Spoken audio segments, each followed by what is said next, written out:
Hey everyone, today we're doing a track breakdown of a remix I did of Gangsta's Paradise. Okay, so if we go into the session, we're going to go like before, basically from the kicks to the snares and how I built some of that. So I'm going to be shifting between the two sessions. The one session is the pre-mix and the other session is the mix and master. So in the pre-mix, we're going to look in detail at how I built some of the kick drums, how I built some of the basses. Once we go into the mix master, we're going to look at how I built the final mix and the final master. This time I did things a little bit differently to the previous track. The first thing we're looking at here is the kick. So let's just solo that out. Okay, this is where I really got a lot of the punch from. So what I did was I used the MFreqShifter and I really messed up the shape. I shifted it by 54 Hertz. The width is at 100, so it's in the center. And it's a little dry weight here. So there's still the dry sound coming in, but this kind of gives it that unbelievable high end that just cuts through the mix every time. So this is with the M shifter on. This is with it off. On. So I might have lost a lot of that little lost a little mid-range.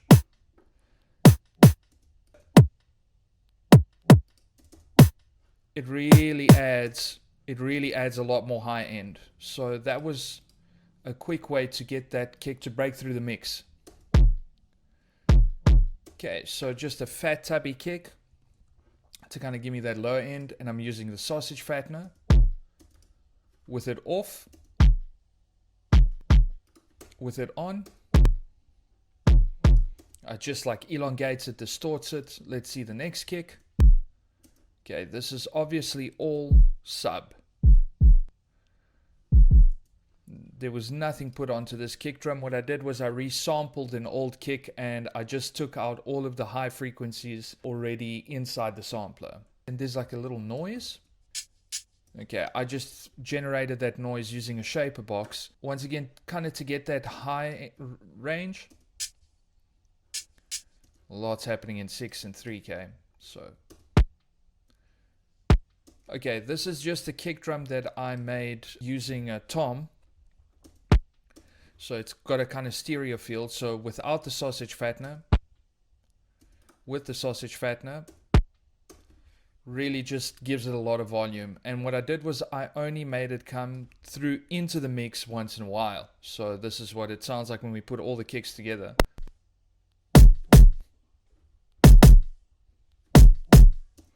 Okay, really noisy kick, really farty kick. It's clipping a lot. So it's clipping at about 6. So if we take that down a bit, that's essentially the sound I'm going to get before I bounce it out to the final mix master. Okay, that sounds great. Let's take a look at the snares, what I did. Okay, so a little, just cut that tiny little piece here just to get a little snap to it. Let's see the next snare. Really great sample. This is all from samples that I've made myself. I'm going to put a sample pack together soon, share that with you. Okay, so that sample's got a lot happening in the high mids. Yeah, so there it's hitting at about 450. Nothing on the Pro Q. I was obviously just checking. I think the frequencies is sometimes easier just to see it that way on the Pro Q. Really, the Pro Q4's got this amazing analyzer.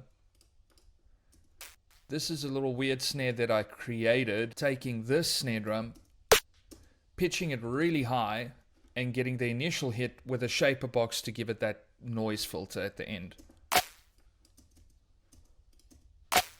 That's really interesting sound. So what I did was I turned on the mid and I just pulled out 750 from the mid, so it's not sitting in the center of the mix, it's sitting only towards the sides. I took some of that out from the high end as well. It's really very subtle. This is with the Pro Q4 on.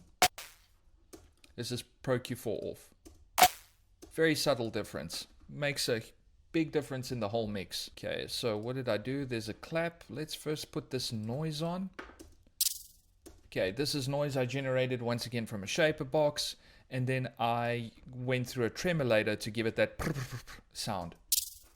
Let's see in the Pro Q. Yeah, so I took everything out of the center and just left that completely in the sides.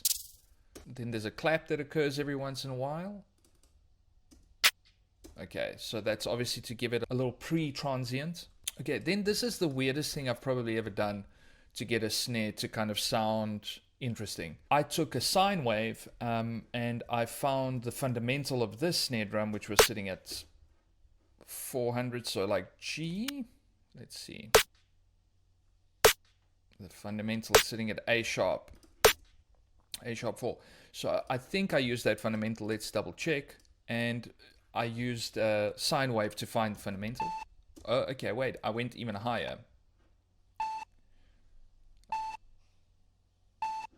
Okay, so A5.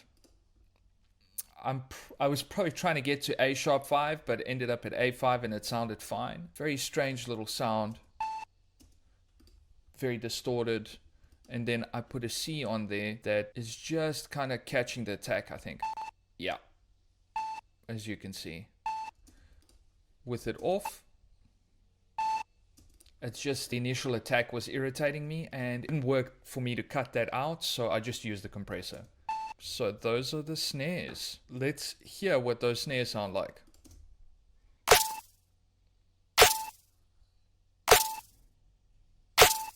So there's that little clap to give it the differentiator. So it's like boom, boom. It's subtle. It's very subtle, but it works in the mix, the snare as well.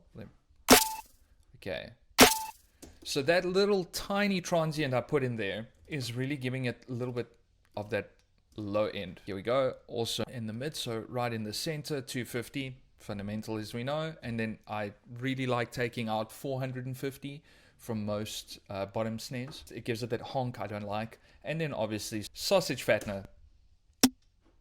And that's what it sounds like. Let's hear it without that. Okay, so as you can hear, the fundamental is just there. Giving that boom. Okay, let's hear it all together again. Okay, let's hear it with the kick.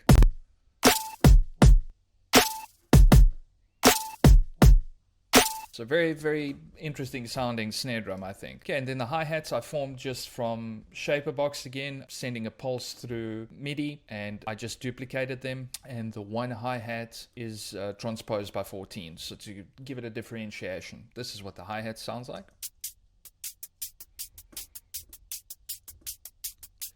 Okay, seems to be a little bit more on grid than I usually like, but you can hear they swing a little. Okay, so let's just hear them with everything.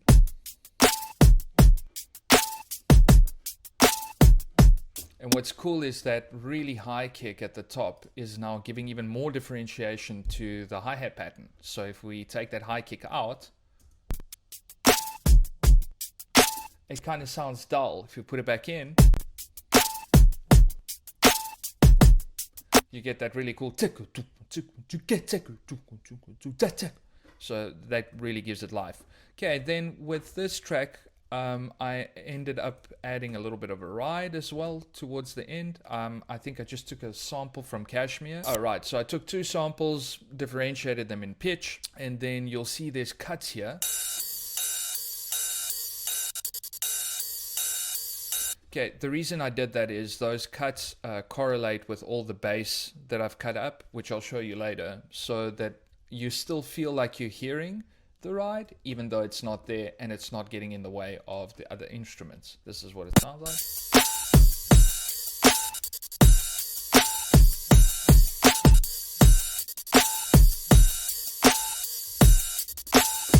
Then I went pretty crazy with the toms. I was in the mood for crazy toms. So this is the tom fill.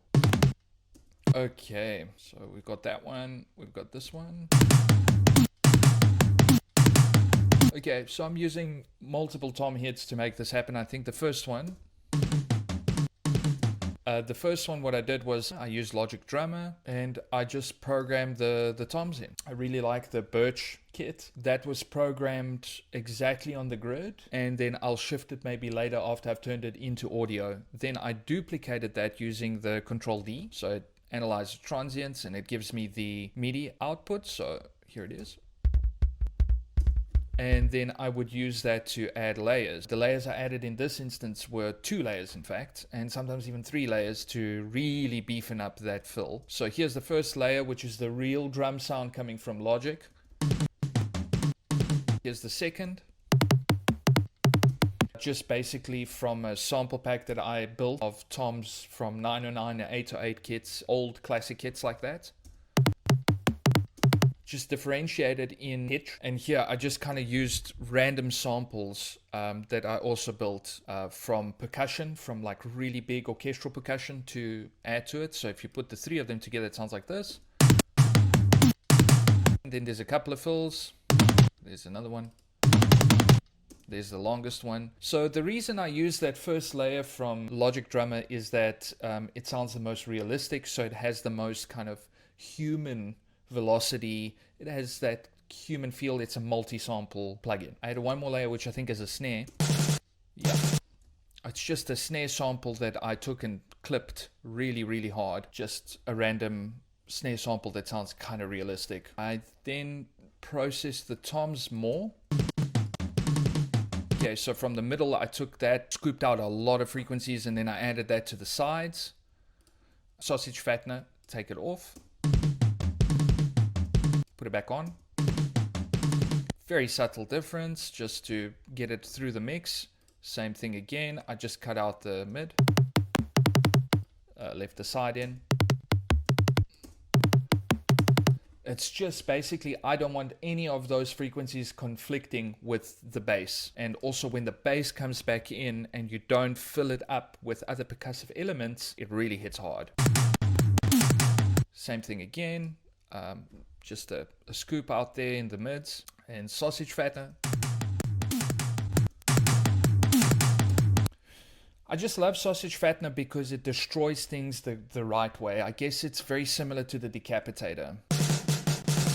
Okay, that was obviously distorted and clipped, probably in a similar fashion. As you can see, it's been completely clipped, like almost everything that is percussive. And then they sound like this together.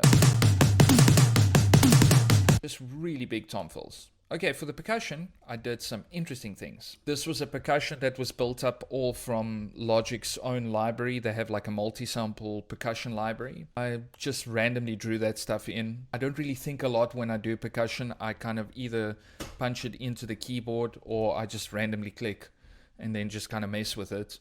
Then immediately I bounce it in place. And what I did with this is I just took this from the distortion, the bit crusher.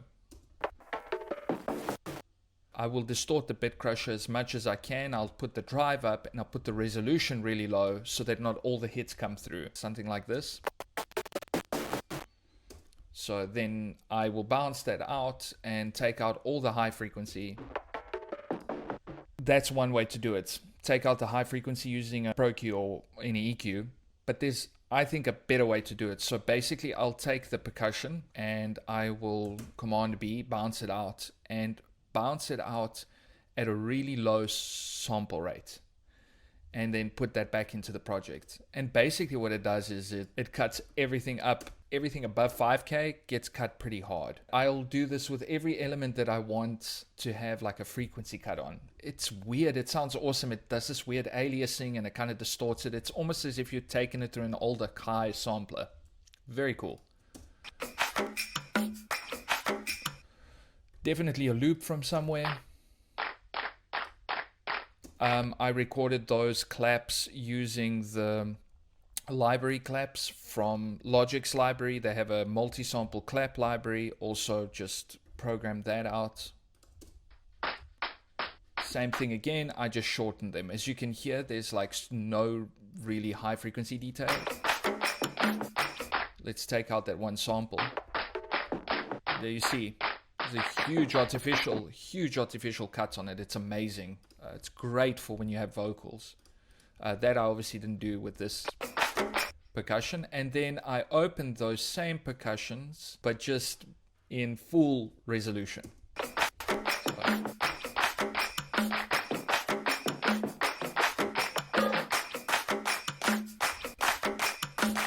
And voila, you have this amazing jump, right, in quality. Here it is again. So if we take that out, it's pretty awesome. There it is. Yeah, so it really sounds cool. Then the other percussions that I worked on were these. What I did was I basically programmed in multi-percussion, once again multi-samples from Logic, and then I would cut them all up by going to 64 cuts, going down to division, opening that up, and cutting them wherever I see that there's a transient, and then literally just opening up a region and randomly clicking on them and randomly doing the transposition. Sorry, not the fine tune, like hardcore. Transpose, I'll transpose it down. Yeah, and I'll do that to every single hit that I've cut. And I'll make probably about 3 or 4 loops that way. And then I'll just paste them back in. So what I wanted obviously was a little widening. Be careful of using this chorus. It can sound pretty shit most of the time, but this is okay. It aliases a little too much. I still wanted more out the mid. And then sausage fattener just to make it louder. So without it, very center. With it on, quite wide. Then I added this percussion.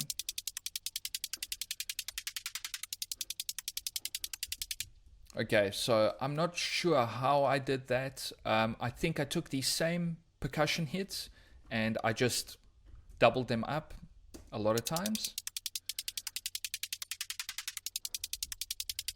And then I think I just automated a frequency sweep. That's probably the most likely. Yeah, definitely. So that keeps repeating, and then it goes here.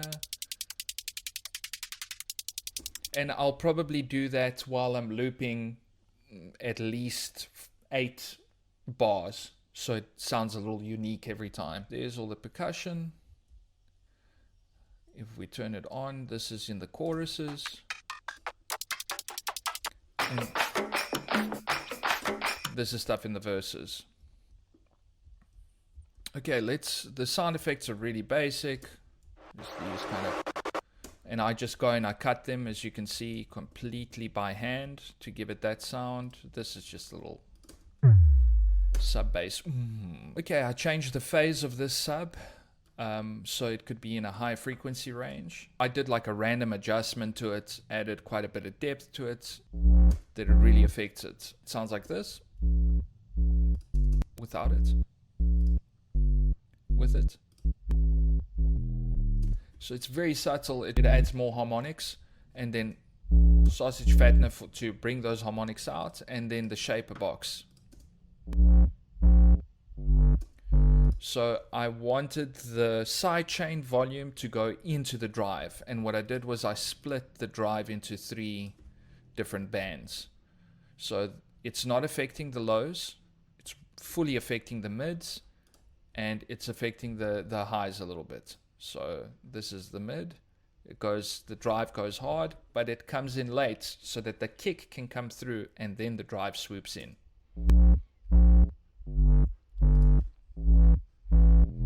So basically every time the kick drum hits, the volume goes. See, it's not affecting the highs, it's only affecting the low mid-range. It does that kind of mwah, mwah every time the kick hits. That way I can retain the punch from the kick drum. That's one way to do the sub. Then I did the same for the subs coming later in the second drop. In the second drop, I just shortened the basses, the subs a lot.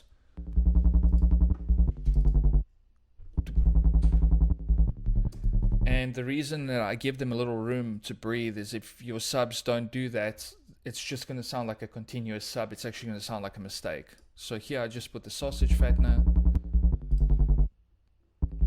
And I decided not to add that frequency shifter. I think it was just making it too loud. So those are the two subs. Okay, so in the final mix and master session, what I did was I took those subs and I edited them even further. So now we're going to look at all the little nitty gritty details I went through to really get this sub as loud as humanly possible. The first thing we do, all the side chaining is still here. It was printed with the side chaining. So let's listen to that quickly. Okay, there are some clicks that I didn't take out, but that's okay. In the mix, it really isn't that bad. So that's the original sub. Okay, and if we look at the spectrum here,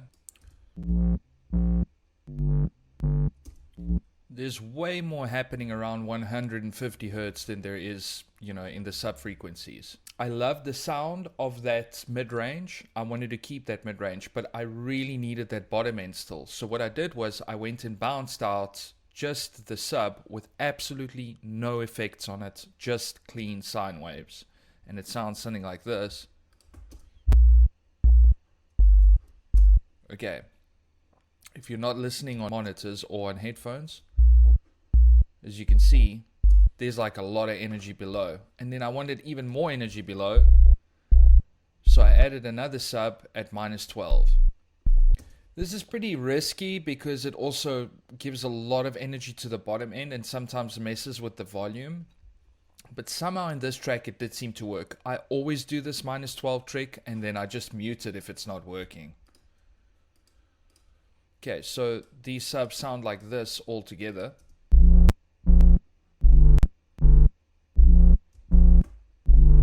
Okay, so I've got that nice dip out here where a lot of the kick frequency is going to sit, and then again, so let's hear it with the kick.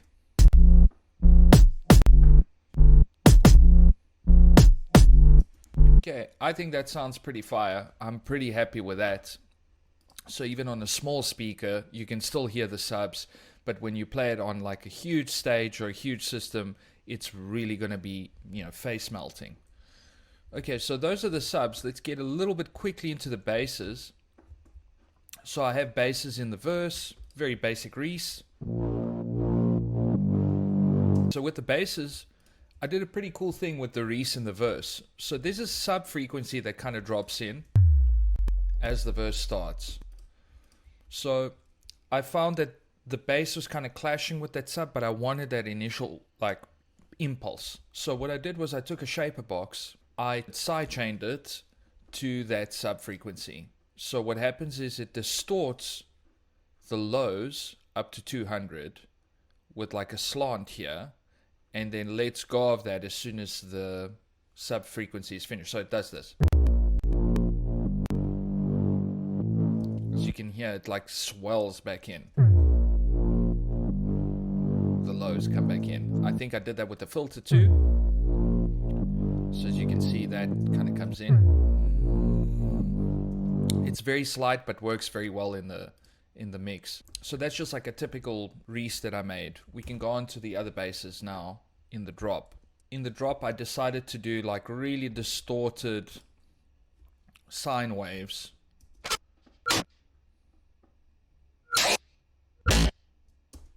As you can hear, it's just a bunch of different sine waves that I treated differently through basically always the same chain, just some distortion, and these chop ups are just through using trem control from Goodhertz.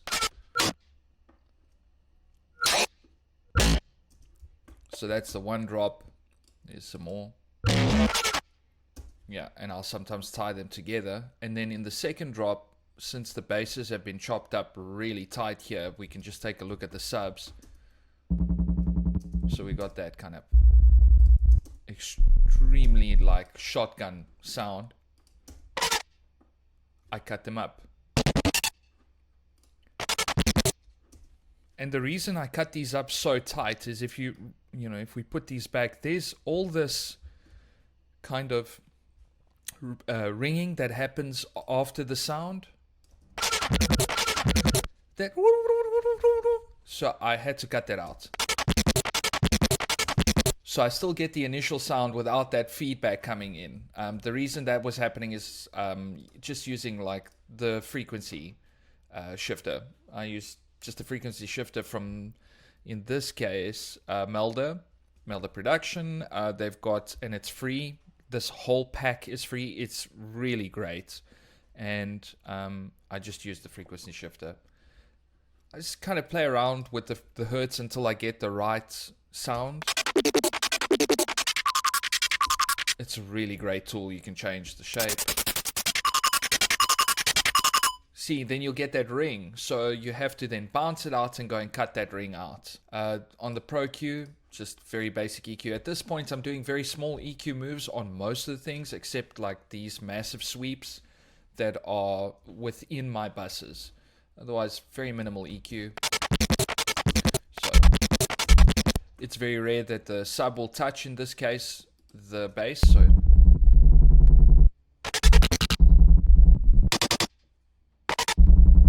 the reason I did that is I really wanted the basses to come out in that moment, and then the pulse, the impulse of the subs will just, that contrast really worked very well. So let's quickly check out the lead. So there's the intro lead.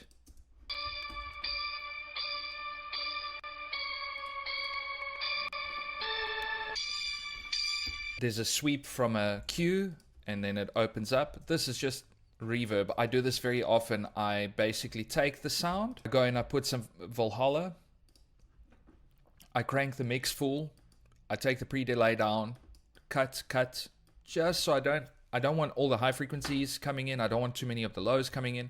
I put the depth pretty high and the rate very low. And then I will bounce that in place.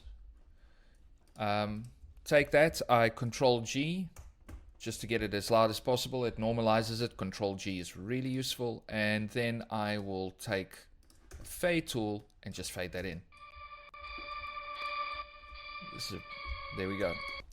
So that works really well. I do that with all my reverse sounds, just to get little sweeps to build things up.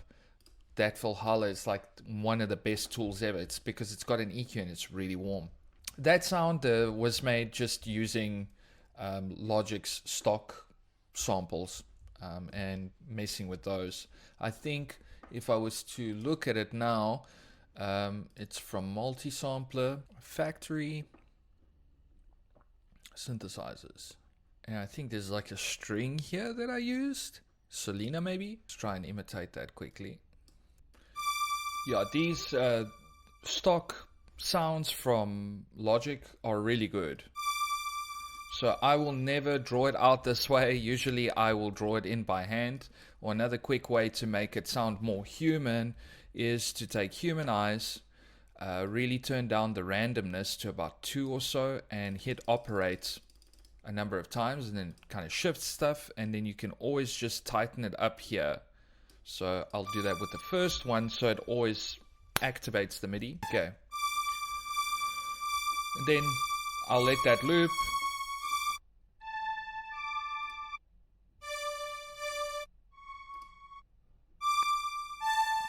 It looks like these XPs are pretty close to it. Definitely not that. So there we go. So I use the Mega Fat Super Strings. Take that again. Just go to Humanize. You can obviously unselect that first one, so it's always in time. Go back again and operate. Yeah. Okay, and then I will layer that with real strings, maybe. So let's hear this. Okay, so there were obviously a couple of other layers to make it happen. So you just duplicate that, go again. Let's see if there's something else. Maybe this chorus. That's pretty cool. And there already, it's pretty close to the original sound. I was just trying to interpolate the original sound from Gangsta's Paradise. Okay, so that's the lead that keeps going through the verses. It comes and appears here again. Okay, so I definitely compressed the living daylights out of it. Did basic things to it just to make it attack more, right? Then there's the leads that happen during the drop. Okay, this was a little bit more complex to do. Okay, so there's the build-up lead where I created already a lead sound and I made it build up with like EQ sweep, and I just added smack attack to make it shorter.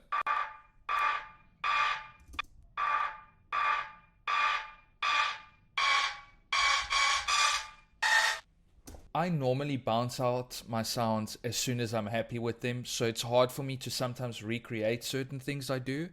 But I've been using a synthesizer lately, free synthesizer from Dawesome called Zyklop, and it's just it's a sample synth. So probably what I ended up doing was taking that sound and dropping it into Zyklop. I'll show you now what I mean.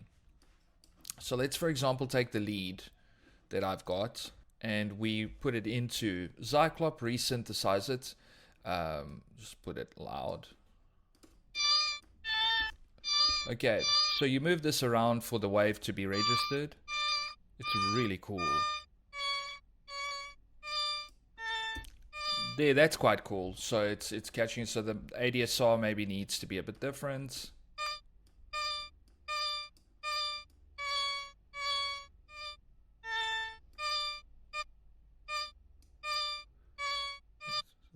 Bit of a return. Okay, cool.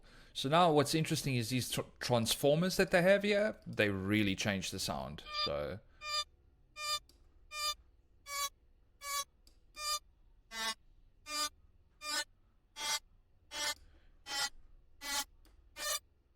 there we go. Really damages it. Oh, that's so nasty. Let's turn that down a bit. Yeah, it's got that, it's so easy to get that weird pipey lead sound that's super the vibe now. Okay, so that gives you a bit of, there we go.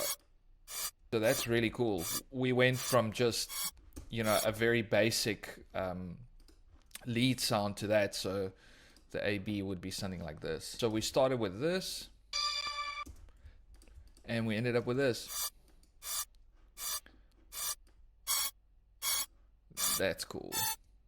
Yeah. So love this synth. That's how I made these leads, is basically using that. I don't really use anything but that synth and the stock synthesizer inside of Logic for almost all my sounds, especially leads. For basses, I do use Serum sometimes, but rarely now because I'll just stick to using sine waves that I rather distort. Okay, so this is what the lead in the first drop sounds like. Then I duplicated it, put it up by an octave. And then I took that octave and did my same reverb trick with Valhalla. And did that. So you would get this kind of sound in the second part of the drop.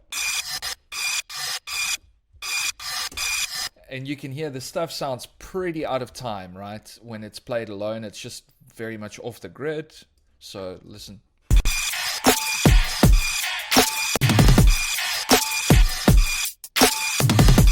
So I like things to sound quite a bit out, especially when it's this dubstep vibe.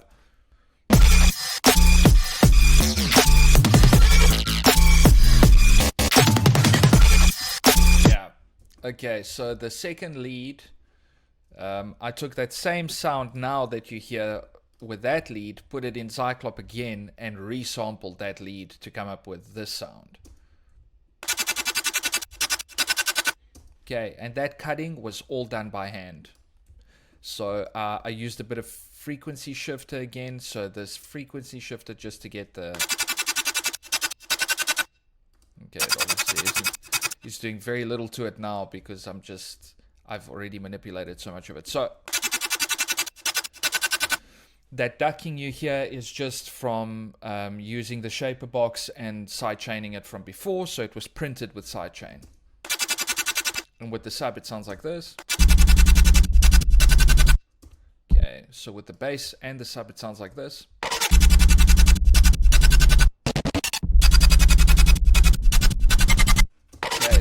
drums, it sounds like this.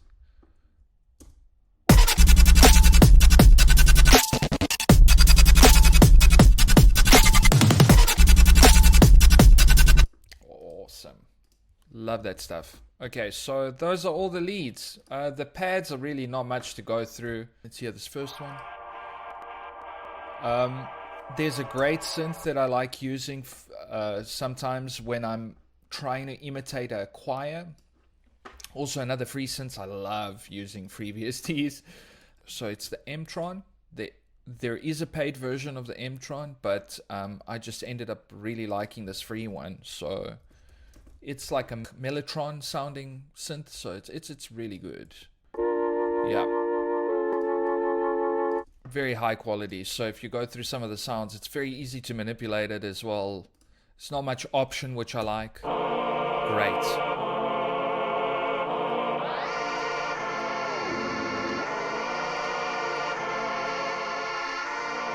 It's great. You can even reverse the sound. So how the sample plays is reversed. They got these nice violins as well. Very confusing that next is down. Yeah. So I took all three of those sounds, like the mixture between the flutes, the violin sound, and made this.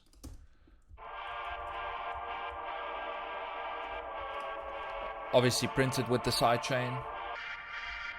Same thing, octave higher. Okay. And then these are more kind of just quick sounds that I made SFX through using some of the pads. Okay.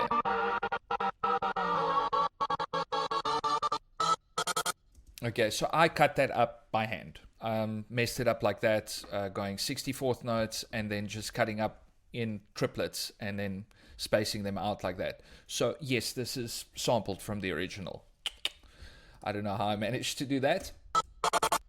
Okay, and those are cut up, little speckles here and there.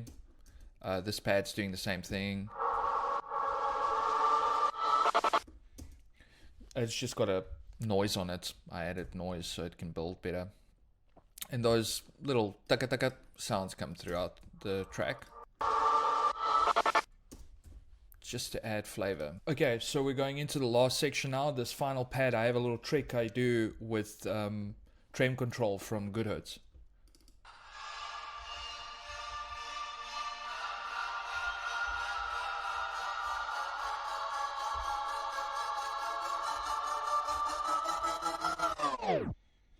Okay, so really easy trick. You open up trem control, you turn off the sync, put the multiplier 2 times, and then literally you can just automate with using latch, just automate the BPM.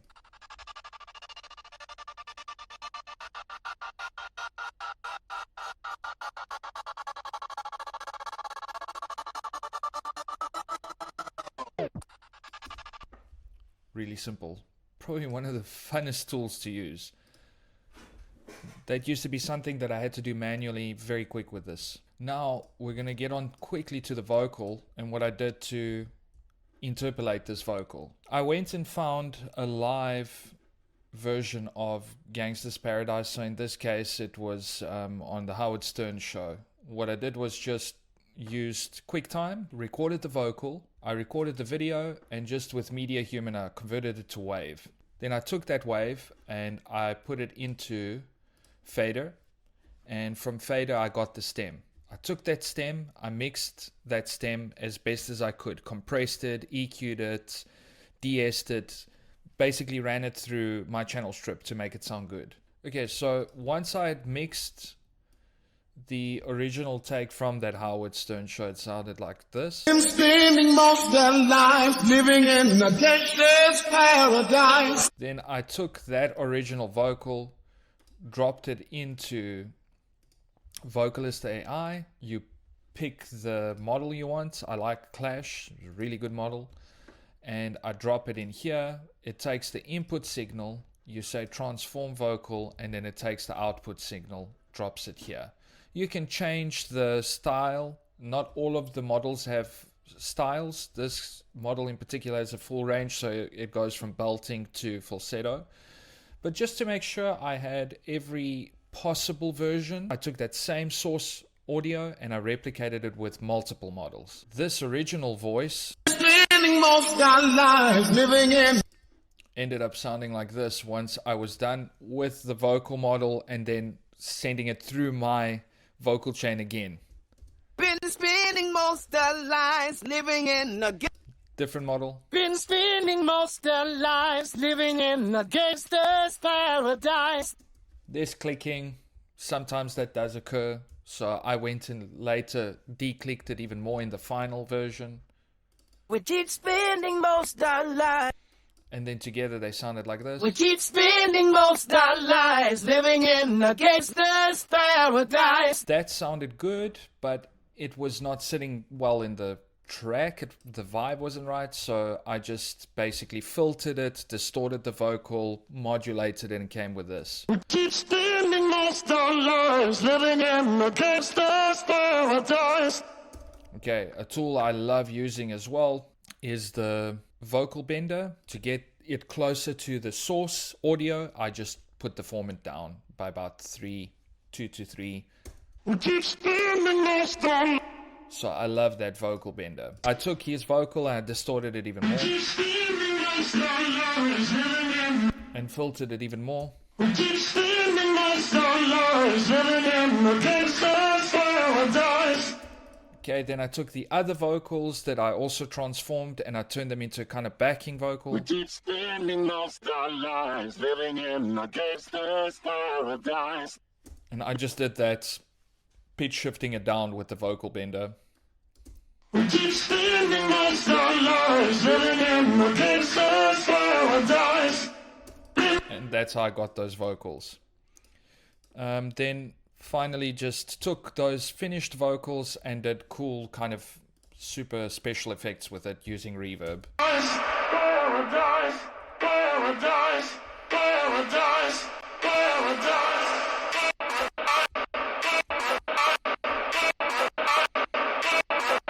So let's quickly listen to some of the drums so we can hear what they sounded like. There's a build-up I made using just the snare drum. Final snare drum, I just resampled it and then pitched it up.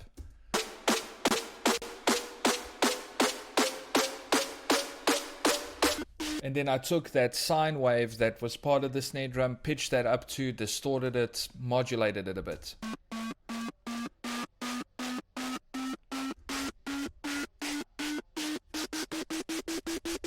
Together they sound something like this.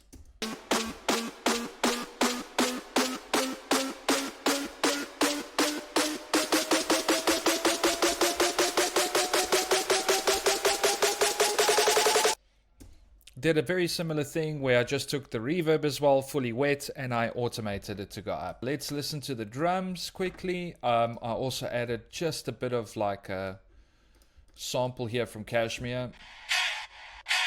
And this one, just to give it that extra feel.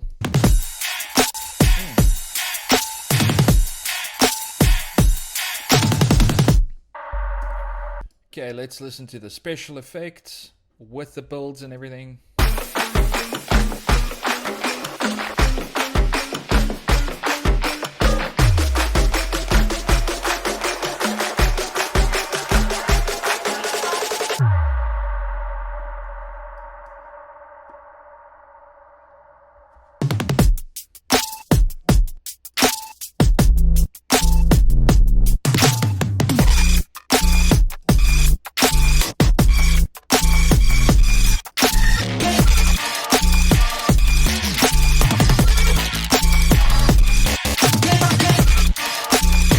These vocal chops are also, and the actual sample I used, LV's vocal from the original source material before I AI'd it.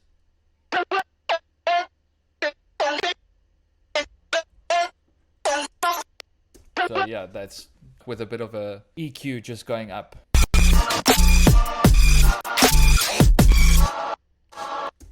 These chops were made from the choir. And yeah, I like violating space, completely cutting out reverbs. Here we go. So first drop.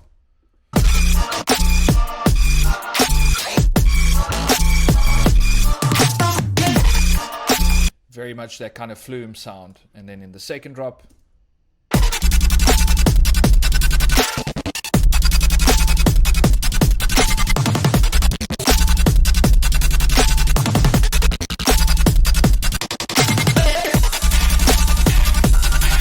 I took the choir and I made it go through Shaperbox. Shaperbox has this phenomenal little thing called Liquid. You just put in a little sine. Just make sure that it's not very deep, the sine wave. Just turn the mix down a bit.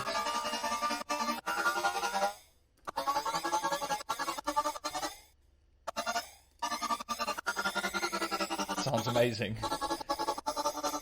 And then you can also turn down, like, if it's longer, like 8 bars. I love the sound. So that already exists inside that plugin, and there's just a little noise filter going through.